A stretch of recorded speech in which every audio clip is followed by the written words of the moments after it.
12. aprill 1967 loodeb Rümeland.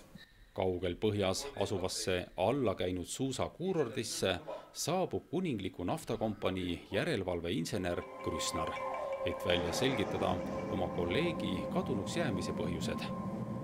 Ma ei tea, mis temaga juhtunud on.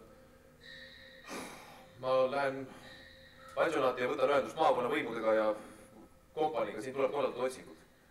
Pansionaadis lumevangis olles seisab ta silmitsi 4 kohalikuga, kelle tegutsemismotiivid ja omavahelised suhted on hämarad. Taago Tubin lavastab Ugalas juba 3. Martin Alguse näidendit, sest talle sobib Alguse stiil, huumoritaju ja maailmanägemus.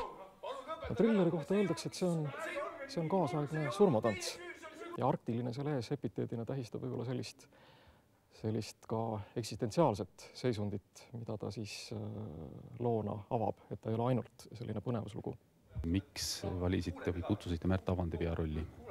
Tegelane, keda Märt siis mängib, peabki saabuma mujalt ja selles kohtumises tema jaoks võõraste inimestega ongi selle loo nagu selline sisemine uba ka.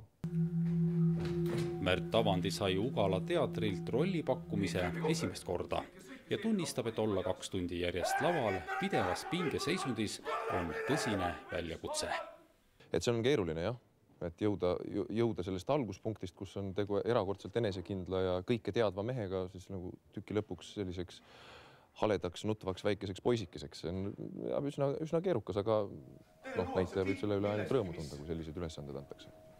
Sätendava pimeduse viimased 3 etendust Ugala ajutises kodus on välja müüdud, kuid renoveeritud peamaja etenduste piletid jõuavad müüki juba homme.